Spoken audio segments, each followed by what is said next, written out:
সবাইকে জয় যিশু।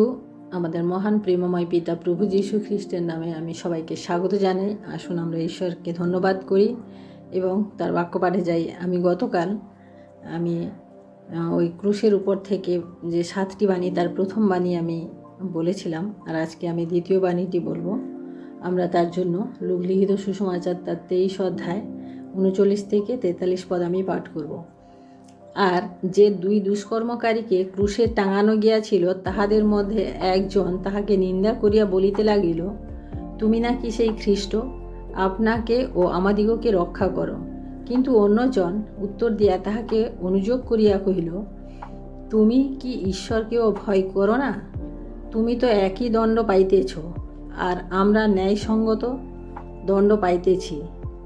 কারণ যাহা যাহা করিয়াছি তাহারই সমুচিত ফল পাইতেছি, কিন্তু ইনি অপকার্য কিছুই করেন নাই। পরে সে কহিল, যিশু, আপনি যখন আপন রাজ্যে আসিবেন, তখন আমাকে স্মরণ করিবেন। তিনি তাহাকে কহিলেন, আমি তোমাকে সত্য বলিতেছি, অদ্যই তুমি পরম দেশে আমার সঙ্গে উপস্থিত হইবে। আমেন। আমরা দেখি এখানে দ্বিতীয় বাণী হচ্ছে, অদ্যই তুমি পরম দেশে আমার সঙ্গে উপস্থিত হইবে। সেই যে দ্বিতীয় দস্যু যে ছিল, তার সম্পর্কে প্রভু যীশু এই উক্তিটি করেছিলেন ক্রুশের উপর থেকে। তাই এটি দ্বিতীয় বাণী, প্রভু যীশুর মুখ দিয়ে দ্বিতীয়বার এই কথাটি বেরিয়েছিল। আমরা জানি যে প্রত্যেক মানুষ কিছু না কিছু পাপ করে থাকে, সেই সূত্রে আমরা প্রত্যেকে পাপী। কিন্তু প্রভু যীশু কোনো পাপ করেননি, তা সত্ত্বেও তাকে সেই পাপীদের সাথে তাকে সেই ক্রুশে টাঙানো হয়েছিল। আমরা আজকে যে বিষয়টি আমরা আজকে দেখব, যে এই যে পাপী অর্থাৎ যে দুষ্কর্মকারী, যে দুষ্কৃতী ছিল, যা যে অনুযোগ মানে যে একজন ছিল, সে কি বলল, যে তুমি যদি সেই খ্রিস্ট হও তাহলে তুমিও নিজে বাঁচো, এবং ক্রুশের উপর থেকে সে বলেছিল তুমিও বাঁচো এবং আমাদেরকেও বাঁচাও। কিন্তু দ্বিতীয়জনের বিষয় আমরা আজকে দেখব, তার থেকে আমরা কিছু শিক্ষা এখানে আমরা গ্রহণ করব। আমরা দেখি দ্বিতীয়জন এত যন্ত্রণা সত্ত্বেও সে কিন্তু ওই প্রথম জনের কথায় সে উত্তর দিয়েছিল। আমরা দেখি যে সে যিশুর প্রতি সে কি শ্রদ্ধাশীল ছিল, মানে তার এত দুঃখ, এত কষ্ট, এত বেদনার মধ্যেও সে শ্রদ্ধা বা নম্র ভাব বা বিনয়ী ভাব তার মধ্যে ছিল। আমরা দেখি যে ওরকম ব্যথায়, যন্ত্রণায় সে অন্যকে তখন অনুযোগ করছে, তার কথায় তখন সে অনুযোগ করছে। আমরা সকলে পাপী, আমরা কোথাও না কোথাও পাপ করেছি। যখন সে মৃত্যু দোরগোড়ায়, মানে ওই দ্বিতীয় দস্যু দোরগোড়ায়, তখনও সে বুঝতে পেরেছে যে ঈশ্বর তার সামনে রয়েছে, তাই সে শ্রদ্ধা প্রদর্শন করেছে। লোকটা যিশুর সাথে ছিল, মানে যিশুর সাথেও ছিল না, বাপ্তিস্মও নেয়নি, এবং কিন্তু মুহূর্তের মধ্যে তার মন পরিবর্তন হয়েছে। মুহূর্তের মধ্যে যখন যিশুর সাথে দেখা হয়েছে, তার মন পরিবর্তন হয়েছে আর তার শ্রদ্ধা জেগে উঠেছে, সেটা সে প্রদর্শন করেছে। যখন আপনি আমি সবার সামনে, তখন বোঝা যায় না যে আপনি কতটা ধার্মিক বা কতটা পাপী। কিন্তু যখন মানুষ একা সম্পূর্ণ ব্যক্তিগতভাবে থাকে, তখন তাকে বোঝা যায় যে সে তার জীবনে সে কেমন। আমরা সেই দ্বিতীয় দস্যুকে দেখি যে লোকটি যতই খারাপ থাক না কেন, কিন্তু প্রভু যিশুর সঙ্গে তার যখন সাক্ষাৎ হলো, তার মনে একটা শ্রদ্ধা, ভক্তি, নম্রতা দেখা গিয়েছিল। দ্বিতীয়ত আমরা দেখি যে তিনি নম্রতা দেখালেন। কাকে দেখালেন? খ্রিস্টকে তিনি নম্রতা দেখালেন। আমাদের খ্রিস্টান জীবনে প্রথম সবথেকে দরকারি, সবথেকে গুরুত্বপূর্ণ বিষয় হলো নম্রতা। সেই দস্যু নিজেকে নম্র করলেন। তিনি প্রভু যিশুকে দেখার সঙ্গে সঙ্গে তার মধ্যে যে নম্র ভাব, সেটা আমরা এখানে প্রদর্শন পেলাম। আমরা যা পাচ্ছি সেটা, মানে আমরা কোন কথাতে এখানে দেখি নম্রতা, এখানে হচ্ছে যে ও কি বলছে, আমি যা পাচ্ছি সেটা আমি করেছি। অর্থাৎ সে যে কর্ম করেছে তার জন্য সে সেই শাস্তি পাচ্ছে, মানে তার কোনো দ্বিধা নাই।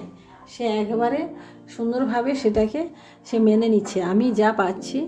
আমরা যা পাচ্ছি সেটা আমরা করেছি। নম্রতা মানে অন্যের বিষয়ে নয়, কিন্তু নিজেকে যখন আমরা অন্যের সামনে, আয়নার সামনে দাঁড় করাই, তখন আমরা বুঝতে পারি যে আমাদের মধ্যে কি রয়েছে। হ্যাঁ, আমাদের জীবনটা কতটা স্বচ্ছ, কতটা পরিষ্কার, সেটা আমরা কিন্তু নিজেরা জানি।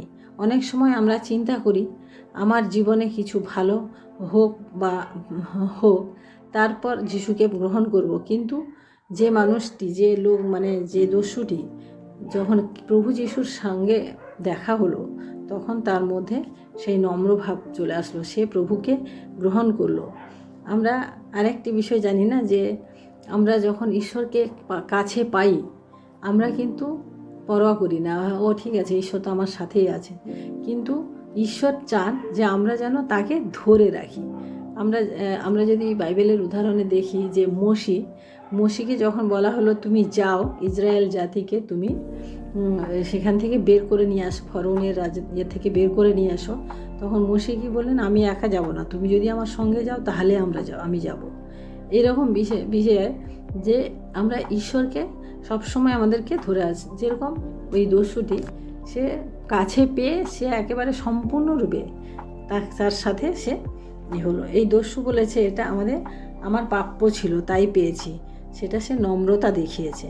তৃতীয়ত হচ্ছে সে অনুতপ্ত হয়েছে। তার যে কর্ম, সে নিজে যেভাবে মানে যে কাজগুলি করেছে, এত যন্ত্রণার মধ্যেও সে সেটি স্বীকার করলো না, যে আমরা যা করেছি, আমরা সারা জীবনে আমরা যা করেছি তার দণ্ড আমরা পাচ্ছি। সে নিজেকে পাপী বলে স্বীকার করলো, এবং তার থেকে আমরা জানি যে সে অনুতপ্ত হলো। আমাদের জীবনে অনুতপ্ত যদি আমরা না হই, তাহলে আমরা কোনো কিছু সফল হতে পারবো না। তার জন্য আমরা দেখি সে কি ঈশ্বরের রাজ্যে ঈশ্বরের সাথে সে যেতে পেরেছিল। চতুর্থত দেখি দস্যু ঈশ্বরকে অর্থাৎ যিশুকে সে যিশু বলে, যিশু কথার অর্থ কি? যিশু কথার অর্থ হচ্ছে ত্রাণকর্তা। সে যিশু বলে স্বীকার করলো না, যে যিশু আপনি যখন, পরে সে কহিল, যিশু আপনি যখন আপন রাজ্যে আসবেন, অর্থাৎ ত্রাণকর্তা, মানে যিশুকে সে ত্রাণকর্তা বলে সম্বোধন করলো, এবং কি বলল, যে আপনি যখন আপনার রাজ্যে আসবেন আমাকে স্মরণ করবেন। তিনি বলেছেন ইনি অপকার্য কিছু করেননি, অর্থাৎ দস্যু ঈশ্বরকে আবিষ্কার করলেন না যে আপনি, অর্থাৎ যিশু কোনো অপকার্য করেননি। অনেক লোক বিভিন্নভাবে যিশুকে দেখেছে, অনেক লোক বিভিন্নভাবে যিশুকে দোষ দিচ্ছে, অনেকভাবে যারা তার সাথে ছিল, যারা প্রভু যিশুর সাথে ছিল, যারা প্রভু যিশুর কার্য সমস্ত দেখেছে, কিন্তু এ কিছুই দেখেনি। কিন্তু ও ক্ষণিকের মধ্যে তার মন পরিবর্তন করে ঈশ্বরকে ত্রাণকর্তা হিসাবে সে ডাকলো। চতুর্থত দেখি যে এই দস্যু তার বুদ্ধি দেখালেন। কারণ বুদ্ধি হচ্ছে, এখানে আমরা কি দেখি, যে সে অনুযোগ করে বলল তুমি কি ঈশ্বরকে ভয় করো না। অর্থাৎ তার মধ্যে এই যে একটা বুদ্ধি আসলো, যে ঈশ্বরকে ভয় করতে হয়, এই ব্যাপারটা সে অন্য দস্যুকে বলছে, তুমি কি ঈশ্বরকে ভয় করো না। কারণ ঈশ্বর ভয় হচ্ছে জ্ঞানের আরম্ভ। আমরা দেখি যে এত বছর সে অনেক খারাপ করেছে, কিন্তু সেই মুহূর্তে গিয়ে তার সমস্ত খারাপ বিষয়, সমস্ত অহংকার, সমস্ত কিছু সে চূর্ণ করে সে ঈশ্বরকে ভয় করেছে। অর্থাৎ তার জ্ঞানের ভাণ্ডারকে আবার নতুন করে খুলে দিল। আমরা জানি জিহুদা 3 বছর যিশুর সাথে ছিল, কিন্তু সে ঈশ্বরকে ভয় করেনি। নিমেষের মধ্যে সে তার সমস্ত শিক্ষাকে সে জলাঞ্জলি দিয়েছিল। আমরা তারপরের পয়েন্টে দেখি যে ওই দস্যু তার লক্ষ্যকে স্থির করলেন। সে কি এত লোক সেখানে যখন ক্রুশে দেওয়া হচ্ছিল, প্রচুর লোক ছিল, কিন্তু সে দস্যু কী করলো, সে একমাত্র তার দৃষ্টি শুধু প্রভু যিশুর প্রতি রইল। কারণ সে তাকে চিনতে পেরেছিল, সে প্রভুকে চিনতে পেরেছিল, সে মুক্তিদাতা হিসাবে সে বুঝতে পেরেছিল যে ইনি সেই খ্রিস্ট, যে আমাদেরকে পাপ থেকে আমাদের ক্ষমা করতে পারেন। সেই জন্য সে তার প্রভুর দিকে তিনি দৃষ্টি রাখলেন। তিনি বিশ্বাস করলেন। কি বিশ্বাস করলেন? তিনি এতদিন বিশ্বাস করলেন তার যন্ত্রণা কষ্ট থেকে তিনি যখন নিরুপায়, তখন তিনি একবারে সম্পূর্ণ বিশ্বাসের সহিত বললেন যে আপনি যখন আপনি যখন আপন রাজ্যে আসিবেন তখন আমাকে স্মরণ করিবেন। সে জানতো যে প্রভু যীশু একমাত্র উদ্ধারকর্তা, যে তাকে এই সমস্ত সমূহ বিপদ থেকে যে রক্ষা করতে পারে। এবং তিনি প্রভুকে মুখে যীশু বলে স্বীকার করলেন। তিনি সবার সম্মুখে, সর্বসম্মুখে তিনি যীশু বলে স্বীকার করলেন।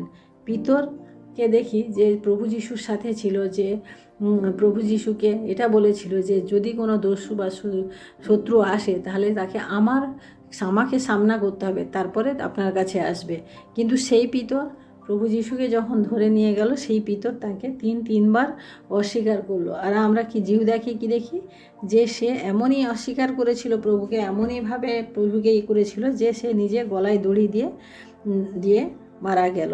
সেদিন 99% লোক যা পারেনি, সেই একজন দস্যু কিন্তু সেটা পেরেছে। আমরা যদি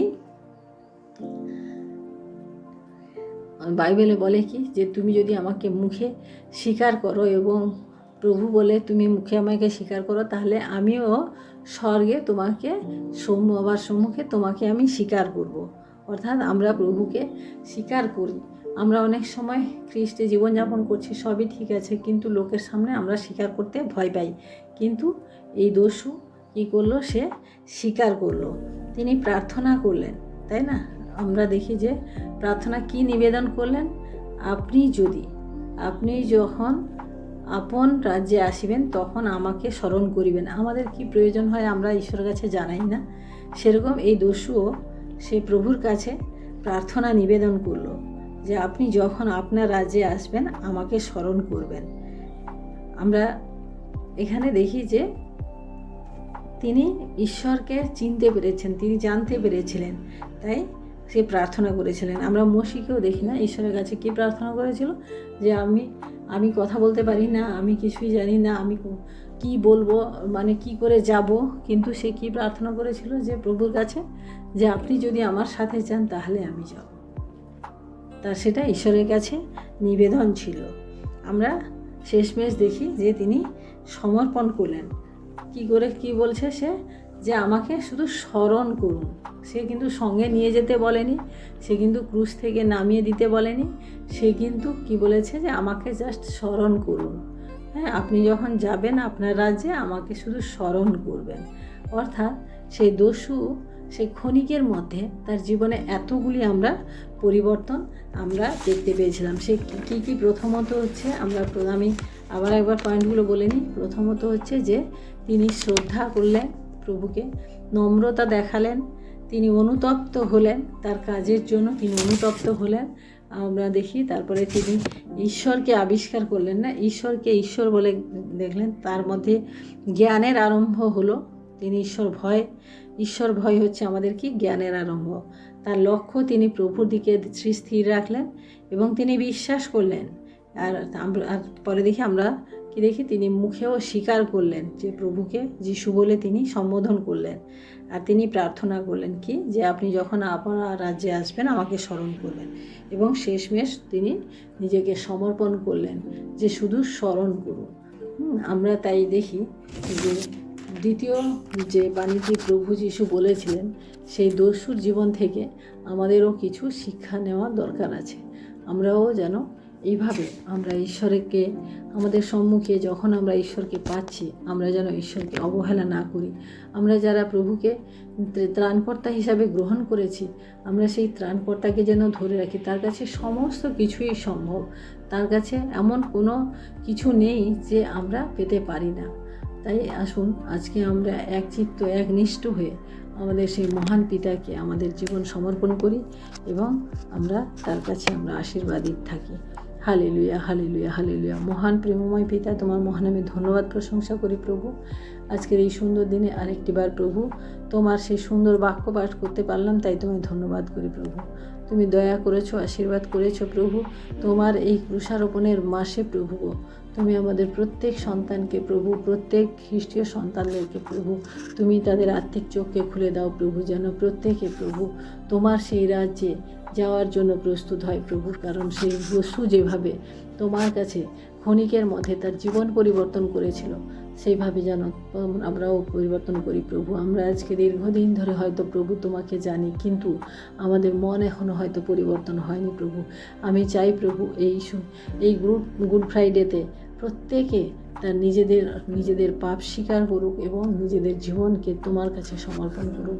ধন্যবাদ করি প্রভু। বাকি সময়ের ভার তোমার হস্তে রাখি। এই বিনতি প্রার্থনা চাই আমাদের মুক্তিদাতা ত্রাণকর্তা প্রভু যীশু খ্রিস্ট তোমারই নামে, আমেন। সবাইকে জয় যীশু। সবাই ভালো থাকবেন, সুস্থ থাকবেন। জয় যীশু।